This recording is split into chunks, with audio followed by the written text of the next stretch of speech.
Monday Night Football at Arrowhead Stadium, always a spectacle. Chiefs looking to clinch the top wildcard spot, while the Bengals at 4-10 looking for some kind of positive heading into next season. Bengals coming to the game last in the league in turnover differential, and on the first play of the game they show why, as Andy Dalton moves to his right and then fires back across his body deep downfield. Passes well underthrown and picked off by Russ Taplin-Ross. He's going to bring it back across midfield, get around Andy Dalton, and looks like he's going to score, but ends up being tripped up at the 16-yard line. But 3 plays later, Mahomes on third down looking to throw and fires to Travis Kelce, who can't hang on, holding on the play anyway, and the Chiefs settle for a field goal and an early 3-0 lead. After a Bengals punt, 3rd and long, and Mahomes is going to find DeAndre Haynes on the screen pass, who's going to get upfield and get right to the first down marker and pick up exactly 19 on 3rd and 19 to move the chains. 3 plays later, and it's the Chiefs converting again as Mahomes stands in before deciding to scramble and diving forward for a pickup of 9. Then 2 plays later, Mahomes gives the Kareem Hunt back from injury, and from 8 yards out, he takes it in for the score and a 10-point Chiefs first quarter lead. Later in the first, Bengals trying to get something going as Dalton hits Joe Mixon out of the backfield for a pickup of 11 and a first down. Next play, and it's Mixon again, but this time on the ground, picking up 10 and moving the chains. 3 plays later, and the Bengals are able to convert as Dalton hits CJ Uzomah for a first down. 3 plays later again, and the Chiefs bring the blitz, but Dalton gets it out to Giovanni Bernard for 4 yards to convert one more time. Then to end the first quarter, Dalton pumps, looks to throw, moves to his right, and finds Tyler Eifert for 25 yards to the Chief 12. But then on 3rd and 7 from the 8, the Bengals opt to run the ball, giving to Mixon for 4 yards as they settle for the field goal and a 10-3 score. Ensuing drive, Mahomes looking to throw and finds Travis Kelce over the middle for 22 yards and a first down near midfield. Later in the drive, Mahomes play fake, stands in and fires again, this time finding Albert Wilson for 24 yards down to the Bengal 19. But on 2nd down, Mahomes stands in, but it's Carl Lawson coming off the edge to drop him for the 6-yard loss.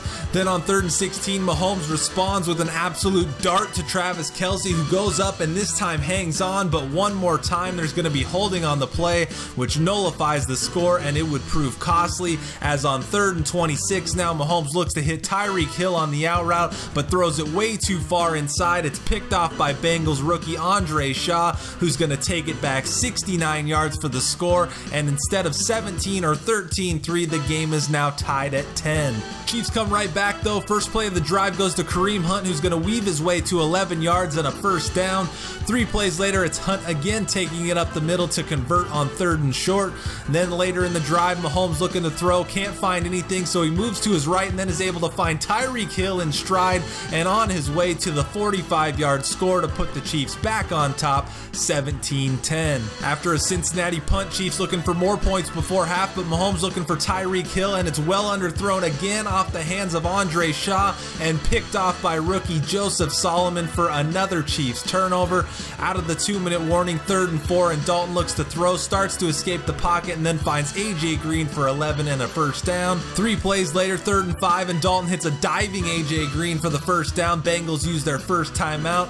2 plays later, Dalton looking to throw, can't find anything open, and is going to escape the pocket to his left and scramble, then spins his way down to the 1, but is stopped shy of the end zone, setting up 1st and goal, where again Dalton looking to throw but can't find anything open and throws it away out of the end zone. Then on 2nd and goal from the 1, Dalton keeps it on the read option and is stuffed for a loss.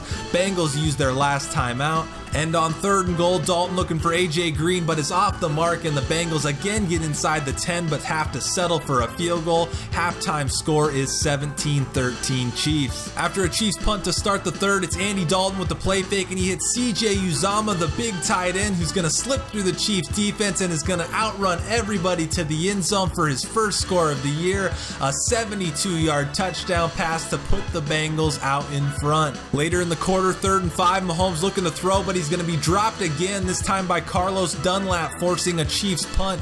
Bengals next drive, and there's what ended in the same fashion as on 3rd and 3, Dalton play fakes and is buried for the 9-yard loss by Reggie Ragland. ensuing drive, and it's Kareem Hunt moving the chains on the ground, picking up 12 yards to the Chief 36. 3 plays later, 3rd and 5, Mahomes stands in with great protection, then decides to scramble and gets right to the first down marker, and it's close. Bengals thought they held him short, but he gets a good spot to pick up another Chiefs first down.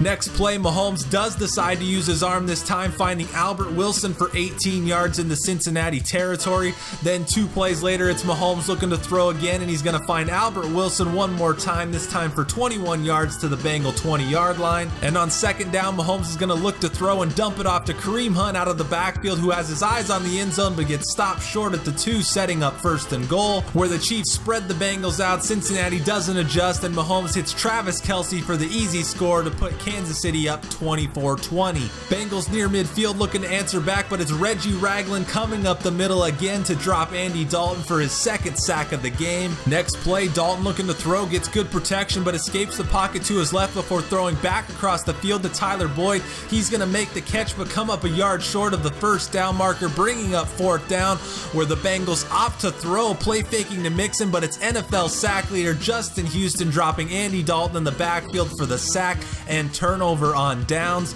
3rd down for the Chiefs now, and it's Dunlap getting home again for the sack to force another Chiefs punt. So Bengals with another chance, but on 3rd and 2, they do go to the ground this time, but it's Reggie Ragland once again in the backfield, stuffing Joe Mixon for the 4-yard loss, and possession would go back to the Chiefs, where on 3rd down, protection breaks down again, and Carl Lawson gets into the backfield for another sack to force the punt, giving the Bengals one more chance. First play of the drive, Dalton looks to throw, and it's incomplete, but holding on Clint Bowling is going to push them back to the 6. 2 plays later, and Andy Dalton is going to hit Eli Rogers down the seam for 19 yards, and an injury timeout is going to stop the clock. 3 plays later, 3rd and 9, and Dalton is going to hit Tyler Boyd over the middle for a pickup of 14 and a first down.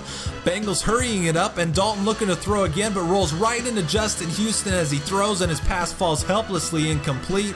Next play, and Dalton is again going to move to his right. Looks like he's going to scramble, but gets rid of it just before he's sacked, bringing up 3rd and 10, where Dalton is going to load up and fire one deep, but it's well overthrown and falls incomplete, bringing up 4th down.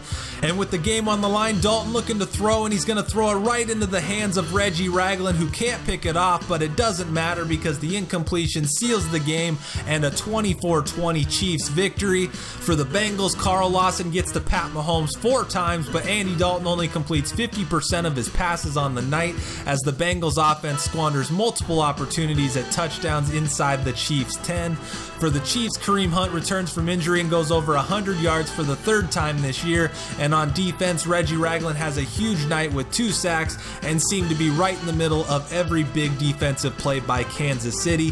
The Bengals wrap their season up next week as they travel to New England to face the 9-6 Patriots, while the Chiefs go Hollywood and travel to LA to face the 10-5 Rams.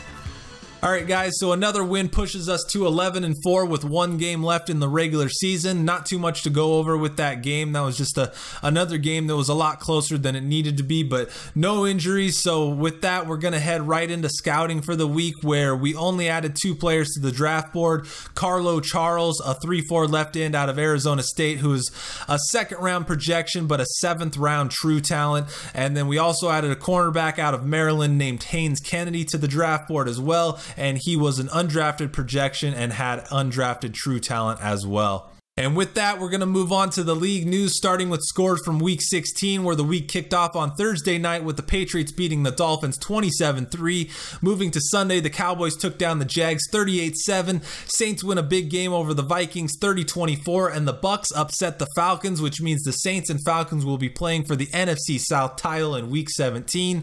Bears squeak by the Packers 31-30. Texans beat the Titans. Rams over the Lions. Colts drop the hapless Ravens. Bills also squeak by with a 1-point victory. Broncos handled the Niners. Steelers and Redskins get by division foes in the Browns and Giants. Raiders with the upset of the week, handing the Chargers their 2nd loss of the year. Seahawks hammer the Cardinals, and then on Sunday night, the Eagles take down the Panthers by a score of 27-10. So as we look at the playoff picture heading into the final week of the year, we see that the Bills have clinched the AFC East with their win over the Jets.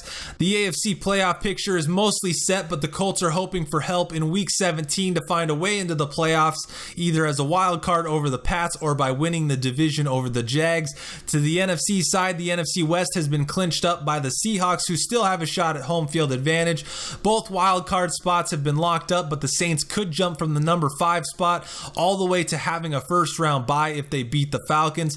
The NFC East and the NFC North are both still up for grabs heading into the final week as well. The AFC Offensive Player of the Week for Week 16 is Texans quarterback Deshaun Watson. Watson completed over 70% of his passes this week for 270 yards and threw for 3 touchdowns to help his Texans take down division rival Tennessee on the road by the score of 38-20. To the defensive side, the award goes to Bills middle linebacker Nick Kwiatkowski, who was an integral part of the Bills' 27-26 division-clinching win over the Jets.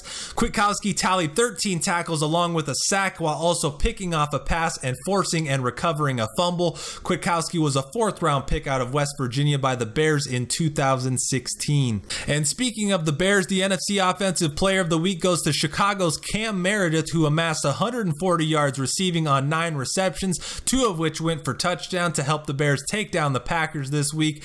Cam Meredith becomes the first wide receiver in the AFC or NFC this year to be awarded the Offensive Player of the Week. Defensively, the award also comes from the Bears-Packers game, with Packers Mike Daniels, the 6-year defensive end out of Iowa, taking home the award. Daniels dropped Mitchell Trubisky 3 times on the day and had a whopping 10 tackles from his spot on the defensive line. As we move to league leaders, Aaron Rodgers leads the league in passing yards with 4,719 yards and has a realistic shot to break 5,000 heading into Week 17. Pat Mahomes, Tom Brady, and Carson Wentz follow him up all over 4,000 as well, and then Phillip Rivers sits at 5th, just 3 yards shy of the 4,000 yard mark. Aaron Rodgers also leads the league in passing touchdowns as the only quarterback over 40 on the year. Tom Brady sits 3 behind him at 2nd, only 1 shy of 40 with 39. NFC South quarterbacks Matt Ryan and Max Enderle are 3rd and 4th, with Jaguars quarterback Blake Bortles at 5th.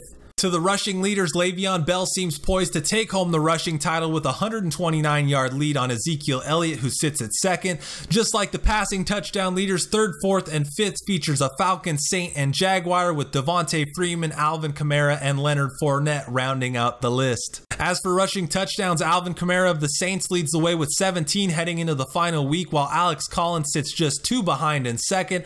Devontae Freeman sits alone at 3rd ahead of Colts running back Marlon Mack and the Bills' Jeremy Hill, who are among others tied with 12 rushing touchdowns. The NFL sees a new league leader in receiving yards for the first time since Week 8, with Devontae Adams falling from the top spot down to 3rd. Demaryius Thomas dethrones him and now leads the league with 1,325 yards receiving, while Brandon Cooks is in 2nd. Our own Travis Kelce and the Falcons' Julio Jones round out the top 5. The touchdown catch leaders continue to be Julian Edelman and everybody else, as the Patriot receiver leads the way with his 16 touchdown catches. The rest of the list consists of Josh Gordon, Devontae Adams, Quincy Enunwa, and Demaryius Thomas, who are all tied behind him with 11 touchdown catches. To the defensive side, Justin Houston doesn't even need a full sack to break the NFL record, as he sits at 22.5, while Carl Lawson of the Bengals, who dropped our Pat Mahomes 4 times this week, sits 2 away from breaking the record himself. Myles Garrett, TJ Watt, and the only NFC player in the top 5, Brandon Graham, make up the rest of the list. And after entering the top 5 last week, Janoris Jenkins moves up to 2nd as he picks off a pass for the 4th week in a row. The rest of the top 5 looks the same, however, with Jason Verrett sitting at the top with 8, and Cam Chancellor, Deion Jones, and Luke Kuechly falling below Jenkins. So that pretty much does it for league leaders, and I just wanted to give you guys a forewarning going into the next video. I've already locked up the 5 seed, and that's as good as we're going to do. So with nothing to play for, we're going to be going full backups next week against the Rams. So offensively, we're going to have Chase Daniel at quarterback, Spencer Ware at running back, Carlos Ray and Demarcus Robinson at receiver with Damiere Byrd in the slot. Demetrius Harris gets the start at tight end. Up front, we'll have 3 rookies inside with Mitchell Strojny, Patrick Heath, and Jordan and Warren all getting the start. And then with only one backup tackle, Eric Fisher will play at left tackle, and then the backup Cameron Irving will get the start on the right side. Defensively, it's all backups up front with Paul Olsen, Mike Purcell, and Raheem Nunez-Roches getting the start. At linebacker, we are going to play Justin Houston to try and get him that sack record, and if he gets it, he's going to come out immediately after that. And then Dixon Caldwell will play as well just because he's a rookie and can use the time. But inside, Reggie Ragland and Derek Johnson are replaced by Kevin Pierre-Louis and Yukime Eligwe.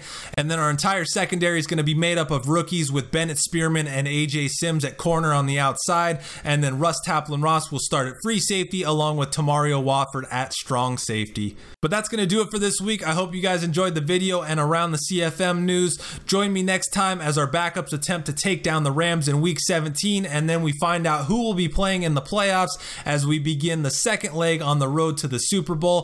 Thanks for watching, and as always, I leave you with the wonderful voice of Chiefs announcer Mitch Holthus.